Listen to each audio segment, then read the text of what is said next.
Bismillahirrahmanirrahim. Allahun e falenderojmë për shëndetjet tona të sinqerta mbi vullën e gjithë pejgamberëve, Muhammedin sallallahu alaihi wasallam dërgojmë mbi familjen e tij, mbi shokët e tij dhe mbi gjithë ata që e ndjekin dhe e pasojnë këtë rrugë deri në ditën e Kiametit.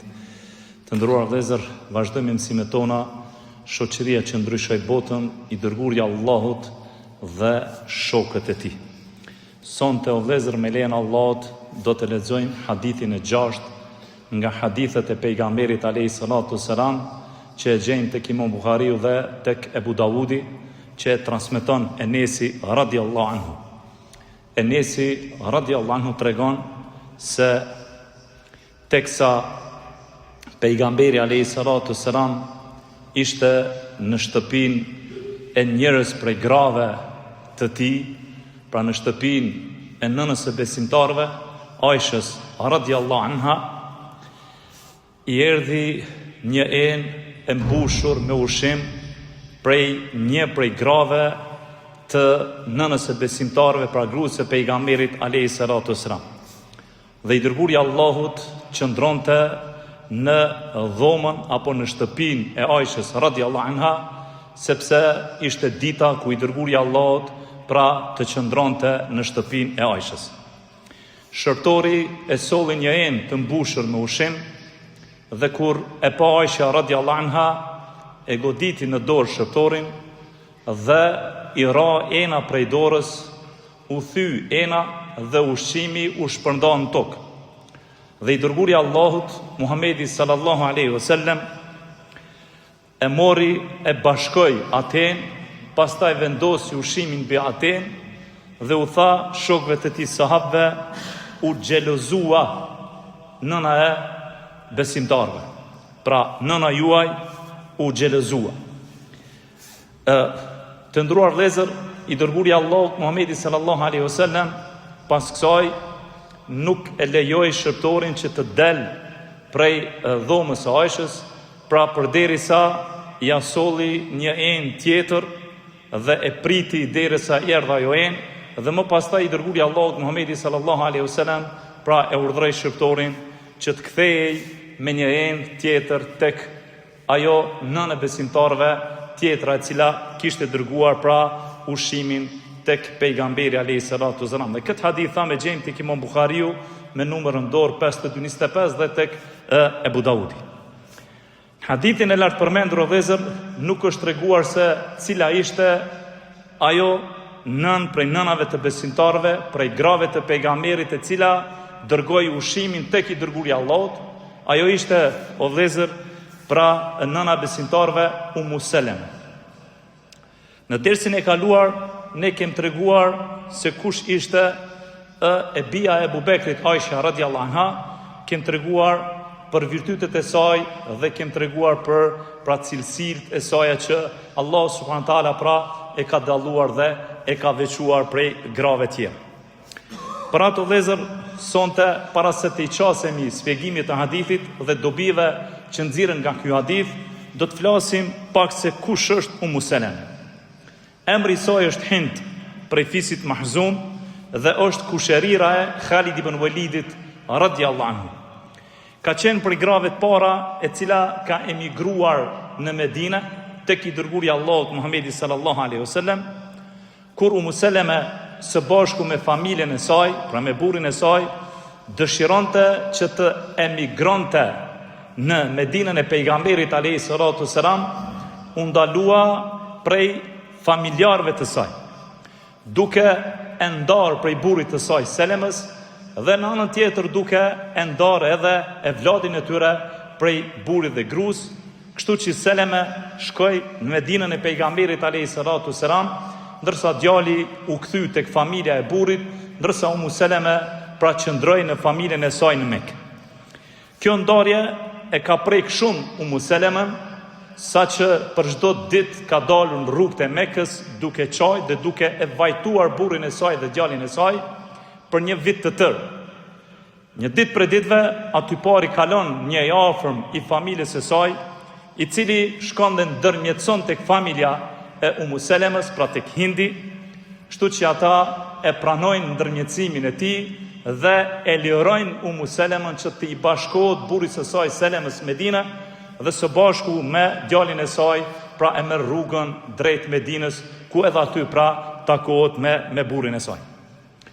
Pas vdekjes së burrit të saj Selemës në vitin e 4 të Hijretit, pra pejgamberi alayhis salatu wassalam e marton Umu Selemën dhe bëhet nëna e besimtarë.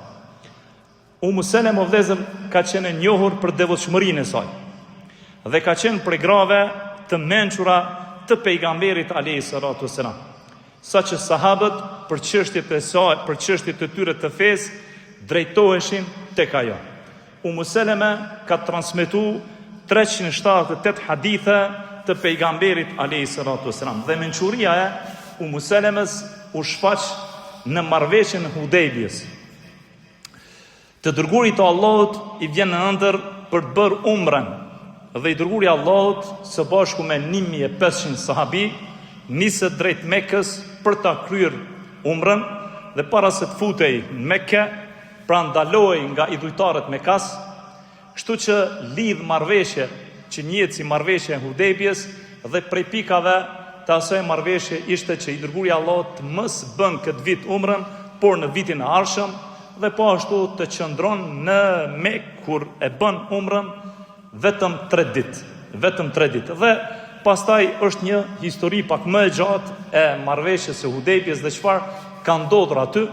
Dhe kështu që i dërguari Allahut Muhamedi sallallahu alaihi wasallam ngritët dhe ju thot sahabëve shokëve të tyre, thot prejni kurbanat tuaj dhe ruajuni kokat tuaja.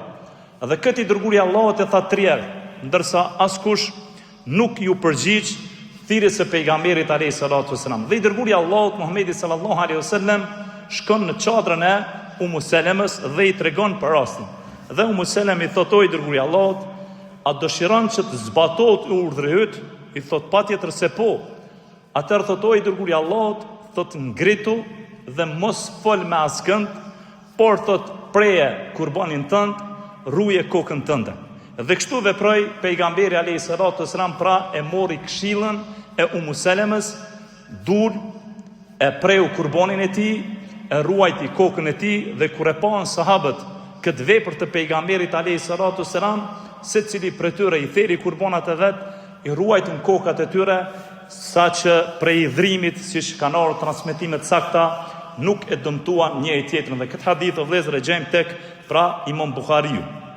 Umu Seleme po ashtu vëllezër e transmeton një prej haditheve të rëndësishëm, pra të gjithë hadithet janë të rëndësishëm të pejgamberit alayhis salatu wasalam, por ky hadith lidhet direkt me fatkeqësinë. Pra Umu Seleme e transmeton se i dërguari i Allahut ka thënë: "Atë musliman të cilin e godet ndonjë fatkeqësi dhe më pastaj ai drejtohet Allahut duke thënë: ne jemi tek Allahut dhe tek ai do të kthehemi, dhe pastaj thot: o Allah, më shpërble mua fatkeqësinë time dhe ma zaventso fatkeqësinë time me diçka që është më e mirë se ajo." Dhe thot Umu Seleme: Allahu subhanahu wa taala thot: fatkeqësinë time ma zaventsoi. E vazhdon duke thonë: kur vdiq burri im, thot Ebu Seleme, i cili ishte prej muslimanëve më të mirë, pra a kishte thot musliman më të mirë se sa Ebu Seleme, se sa familja ti e para kishte bërë hijretin tek i dërguari i Allahut, thot unë e thash këtë lutje të pejgamberit alayhis salatu wasalam, dhe kështu që Allah subhanahu wa taala ma zaventsoi pra humbin e tij me diçka që ishte më e mirë. Ajo ishte pra martesa ime me pejgamberin alayhis salatu wasalam. Dhe thot Umu Seleme, i dërguari i Allahut Muhamedi sallallahu alaihi wasallam dërgoi për të kërkuar dorën time tek unë Hatim ibn Abu Baltain, dhe i thash: o Ebu Hatim, o Hatim, thot unë kam një vajzë dhe pastaj thot unë një gru e cila jam xheloze, ndërsa pejgamberi alayhis salatu wasalam tha: sa i përket pra çikës tënde, bijës tënde, do të bëj dua tek Allah i lartësuar që me bë të pavarur prej nënës së saj, ndërsa thot sa i përket xhelozisë tënde, do ta lut Allahun e lartësuar që me largu këtë xhelozi prej teje. Dhe kështu që i dërguari i Allahut pra Muhamedi sallallahu alaihi wasallam e marton Umu Selemën në vitin e 4 të hijretit, ndërsa ajo këshill që i dha pejgamberit alayhi salatu selam në Hudejbie ka ndodhur në vitin e 6 të hijretit, dhe këtë hadith të lartë përmendur e ka transmetuar Imam Muslimi dhe Ebu Davudi. Ka jetu parapërsisht dikun 90 vite dhe ishte prej nënave të fundit të besimtarëve, prej grave të fundit të pejgamberit alayhi salatu selam, e cila kishte ndruar jetë, pra ka vdekur në vitin e 61 pas hijretit në moshën 90 vjeçare. Kjo ishte në pika të shkurtra sa i përket pra se kush ishte hindi nëna besimtarëve Umu Seleme. Sa i përket hadithit të cilin e lexuam pak më parë vëllezër, e që lidhet me xhelozin, sepse dy protagoniste kryesore të këtij hadithi janë Umu Seleme dhe është pra nëna besimtarëve Aisha radhiyallahu anha. Një gjë duhet me ditë se dashuria, po ashtu dhe xhelozia janë të lidhura ngushtë me njëri tjetrën. Prandaj edhe në fe o vëllezër, edhe dashuria, edhe xhelozia, edhe krenaria, që të gjitha janë të lidhura ngushtë me njëri tjetrën. Si thot Ibn Qayyim el-Jauziu, rahimullah, thot kur nuk ka apo kur ik xhelozia, prej saj ik edhe dashuria. Dhe kur ik dashuria, madje thot mund t'ik edhe e gjithë feja. Sepse të gjitha së bashku janë të lidhura me njëra tjetrën. Aisha radhiyallahu anha një ditë xhelozoi dhe rrallë herë ndodh që një grua vëllezër të mos xhelozoj. Dhe xhelozia saj erdhi në kohën kur një prej nënave të besimtarëve, gru tjetër e pejgamberit alayhi salatu selam Umu Seleme, i dërgoi pejgamberit alayhi salatu selam një enë të mbushur me ushqim. Dhe kjo kohë e dërgimit të enës me ushqim tek Aisha ishte koha ku ishte dita që i dërguari i Allahut të qëndronte në dhomën e Aishës radhiyallahu anha. Dhe Aisha kur e pa shërptorin që po i bjerë apo po ja sjell një enë të mbushur me ushqim, e goditi lehtë në dorën e shërptorit, i ra ena prej dorës, u thy ena, dhe të dërguarit të Allahut nuk i mbeti asgjë tjetër veçse ta tuboj enën, pastaj ti mbledh atë ushqim që ishin shpërndar në tokë, ta vendos në enë dhe pastaj pejgamberi i Zotit nuk tha asnjë fjalë tjetër pos u xhelozua nëna juaj. Këtë fjalë tha pejgamberi alayhi salatu wasalam. Pse e bëri këtë veprim Aisha radhiyallahu anha? E bëri vëllezër sepse Aisha radhiyallahu anha e konsideronte dërgimin e ushqimit nga nënat tjera tek Aisha në kohën kur pejgamberi alayhi salatu wasalam ishte me të, pra në ditën e saj, e konsideronte si lloj provokimin ndaj saj. Për ato dhe e ka vepruar një gjë të tillë. Pra e ka bë këtë vepër. Vërtet o vëllezër, duhet me pas parasysh se në këto vepra apo këto veprime mund t'i ndodhit secilit, derisa mund vi edhe te problemi apo me shkaktu probleme të mëdha në mesin e familjes. Nëse palët nuk janë të mençur dhe nuk dinë se si me zgjidhat problem, ndodhin probleme të mëdha mes burrit gruas, vllaut me vllaun, vllaun me motrën, shokun me shokun e kështu me radhë. Mirë po, zgjidhja e kësaj është syneti i pejgamberit alayhi salatu wasalam. Pra kur ndodhi ky rast, i dërguari i Allahut Muhamedi sallallahu alaihi wasallam çfarë bëri? E tuboi enën, e mblodhi ushqimin dhe nuk tha asnjë fjalë tjetër pos u xhelozua nëna juaj. Pastaj i dërguari i Allahut Muhamedi sallallahu alaihi wasallam dërgoi një enë tjetër tek nëna besimtarëve, pra te gruaja e tij Umu Seleme, të mbushur me ushqim, duke e arsyetuar veprën e Aishës me fjalën ushqimi për ushqim dhe ena për enën. Dhe pastaj i dërguari i Allahut, shokët e tij, sahabët e cilët kanë qenë prezant aty, pra i urdhëroi që me hongër prej atij ushqimi. Ka ardhur një transmetim i saktë që e gjejmë tek Ebu Davudi, që e transmeton Ibn Muthanna, i cili thotë se i dërguari i Allahut Muhamedi sallallahu alaihi wasallam, pasi që është thyena prej dorës së shërptorit, thotë i bashkoi pjesë të thyme me zveti, e mbledhi ushqimin Dhe pastaj tha, xhelozoi nona juaj. Pastaj u tha sahabët pranishve që ishin aty, hani prej atij ushqimit, dhe e ndali shërptorin, nuk e lejoi mu kthy tek Umu Seleme, derisa hëngrën prej ushqimit sahabët, derisa i erdhi një enë tjetër prej dhomës së Ajshës, dhe pastaj kur i erdhi ena tjetër pejgamberit alayhis salatu wassalam, ja dha shërptorit, ja mbushi me ushqim dhe e drejtoi drejt Umu Selemes, ndërsa enën e thyer e kthej tek Ajsha. Ky nuk ishte i vetmi rast ku ka xhelozuar Ajsha radhiyallahu anha. Asaj i ka ndodhur edhe shumë herë të xhelozoj me gra tjera. Gjejmë transmetimin e sakt që transmeton vet Ajsha radhiyallahu anha, dhe këtë hadith pra e gjejmë të sakt tek Imam Muslimi, ku Ajsha radhiyallahu anha tregon vetë dhe thotë se një natë për natëve i dërguari Allahut Muhamedi sallallahu alaihi wasallam me të shpejt u ngrit prej shtatrit tim dhe dur prej dhomës. Dhe thot Ajsha, ndërsa unë thot e xhelozova. Dhe i dërguari Allahut pas pak u kthy në dhomë. Dhe më pa dhe më tha, oj Ajsha, a ke xhelozuar? I thash po i dërguari Allahut. Thot, e si mos të xhelozoj ty unë nga dashuria madhe që kam ndaj teje, dhe se ti je profeti Allahut, i dërguari Allahut. Për ato i dërguari Allahut thot unë të xhelozoj. Pastaj i dërguari Allahut i thot, vërtetët tek ti pas ka ardhur shejtani. I thot, o i dërguari Allahut, kam shejtan unë? Pejgamberi alayhis salatu wassalam i thot, po. Thot i dërguari Allahut, secili prej njerëzve, thot e ka shejtanin e vet. I thot, edhe ti o i dërguari Allahut e ke shejtanin ton? Profeti Zotit thot, edhe unë thot e kam shejtanin tëm. Mirë po thot, Allah subhanahu taala më ka ndihmu kundër ti, kështu që thot shejtani im e ka pranuar Islamin. Ky hadith thamë është tek Imam Muslimi. Gjithashtu transmetohet edhe një hadith tjetër ku tregohet për xhelozinë e Ajshës radhiyallahu anha, që transmeton Qasim prej Ajshës. Hadithi është tek Imam Buhari Muslimi, ku pejgamberi alayhis salatu wassalam sa që ka dashur me marrë ndonjë udhtim, ka qit short mesin e grave dhe pastaj kujt i ka ra shorti e ka marrë me veti. Dhe një prej udhimeve i bie shorti Ajshës së bashku me Hafsën radhiyallahu anha, nënën e besimtarëve. Hafsa është e bija e Omerit radhiyallahu anhu, ndërsa Ajsha dini është e bija e Ebu Bekrit radhiyallahu anha.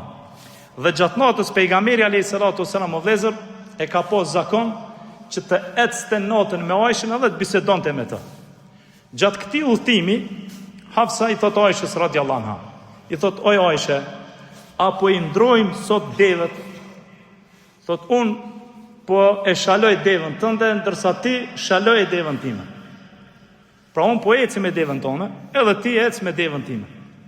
Ti provojmë devët me zveti. Dhe Ajsha radhiyallahu anha e miraton propozimin e Hafsës. Thot, po si jo, dhe kështu të ndodhë. Pastaj çfarë ndodh?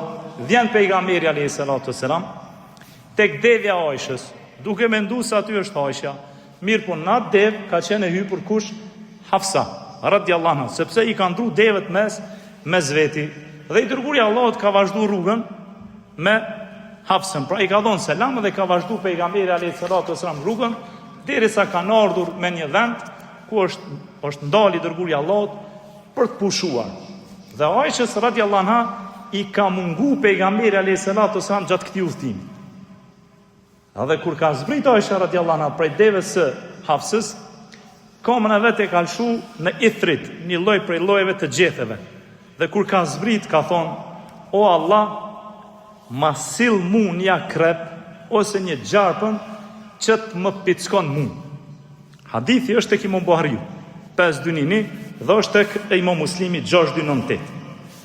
Ka bo dua, është lut, o Zot, ma sill mu një krep ose një gjarpën që të më pickon mu. Kjo lutje Ajshës radhiyallahu anha, vëllezër, ishte kundër veprës së saj. Mirë po, ka qenë lutje e pa qëllim. Dhe këtë lutje e tha ajo për shkak të xhelozisë. Nuk e tha për dikën tjetër, po e tha për veten e vet. Andaj edhe nuk dëshkohet për atë se çfarë ka thonë. Po ashtu, kur e tha këtë fjalë Ajsha, u pendu para Allahut të lartësuar për atë se çfarë tha. Edhe nuk i tregoi pejgamberit alayhis salatu wassalam për ato se çfarë tha. Në anën tjetër ka pas frikë se mos ndoshta të dërguarit të Allahut po i vije shpallja për atë se çfarë ka thonë. Edhe ka thonë nëse Allahu do ta lajmëronte të dërguarin për atë se çfarë kam thonë, ka thonë i dërguari Allahut do të më qërtonte dhe pastaj thotë nuk kam asnjë argument për veten time se si të mbrohem para pejgamberit alayhis salatu wassalam. Njëjtën kohë Aisha radhiyallahu anha nuk e fajsoi askënd pos vetës së saj. Pra nuk foli keq ndaj Hafsës. Pse? Sepse ndrimi i deveve është bërë me miratimin e saj. Që i bie fajt i ka ajo vet, nuk i ka Hafsa radhiyallahu anha. Pra ky ishte edhe një prej haditheve të pejgamberit alayhis salatu wassalam që tregon, domethënë se si Aisha radhiyallahu anha, pra nëna besimtarëve ka xhelozu, dhe kjo është edhe një gjë e cila nuk mundet të hiqet jo vetëm prej grave, po ashtu edhe xhelozia nuk mund të hiqet edhe prej burrave. Prej dobive vëllezër dhe mësimeve që përfitohet nga ky hadithi pejgamberit alayhis salatu wassalam apo nga ky tregim i Aishës me Umu Selemën radhiyallahu anha janë të shumta. E para, xhelozia mund të ndodh edhe prej grave më të mira të cilat janë. Dhe a ka gra më të mira se sa gratë apo nënat e besimtarëve, pra gratë e pejgamberit alayhis salatu wassalam, dhe kjo ka ndodhur tek to. Kështu që mos u çudit dhe mos u habit nëse ndodh xhelozia te gratë tona, sepse kjo ka ndodhur edhe tek gratë e pejgamberit alayhis salatu wassalam. Po ashtu vëllezër, duhet me pas parasysh se edhe problemet mundën me u shfash të njerëzit më të mirë që janë, sepse kështu ka ndodhur problemet edhe tek shokët e pejgamberit alayhis salatu wassalam. Dobia tjetër është në rast të këtyre problemeve njeriu duhet me ditë se si me menaxhu dhe si mu sjell me to. Dhe menaxhimi ndaj tyre dhe sjellja ndaj tyre më e mirë është mu kthy në sunetin e pejgamberit alayhis salatu wassalam. Me pas se si i dërguari Allahut, domethënë në raste të ndryshme ka vepru qoftë me bashkëshortet e tij apo qoftë edhe me shokët e tij. Pra sjellja e pejgamberit alayhis salatu wassalam në trajtim me problemet të mbrëmshme familjare ka qenë prej sjelljeve më perfekte, më të mira. Po ashtu i dërguari Allahut Muhamedi sallallahu alaihi wasallam i ka menaxhu dhe i ka trajtu pra problemet që kanë ndodhur mesin e sahabëve në mënyrën më të mirë të mundshme, sepse ai është i dërguari Allahut, të cilin Allah subhanahu wa taala pra e ka nderuar dhe e ka zgjedhur me bartjen e shpalljes. Dobia tjetër është vëllezër se shpërblimi është sipas llojit të veprës. Shpërblimi është sipas llojit të veprës.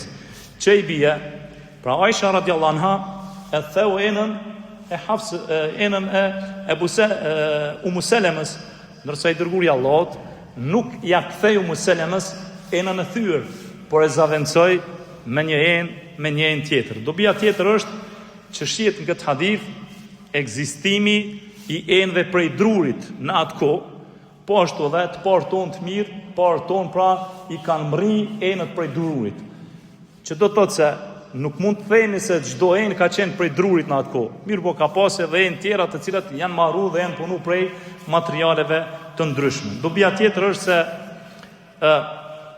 lejohet për ato i cili ka mundësit me pas shërtor shtëpinë e tij. Mirë, po duhet mu sjell mirë me ta, mos mi bo padrejtësi dhe mos mi bo zullum dhe mos me i ngarku më tepër se sa që ata mundën me bajt atë urdhër apo me bo atë vepër. I dërguari Allahut Muhamedi sallallahu alaihi wasallam ka pas shërtor në shtëpinë e tij që i kanë shërby pejgamberit e Zotit dhe i kanë shërby edhe grave të pejgamberit alayhi salatu wasallam. Ndërsa dobia e fundit o vëllezër është se xhelozia është shumë problem për me zhduk. Është problem xhelozia mu zhduk. Mirë, po ajo çfarë kërkohet prej neve është me kontrollu xhelozin dhe me ditë se si me drejtu në mënyrën më të drejtë mundshme, sepse ajo është ndjenjë prej ndjenjave njerëzore që secili prej neve e ka. Ky ishte mësimi jonë për sonte, me shpresë që në derset tona të radhës takohemi dhe të vazhdojmë me mësimin apo me hadithin e 7 të pejgamberit alayhi salatu wassalam sallallahu alaihi wasallam. Allahu ju shpërblet.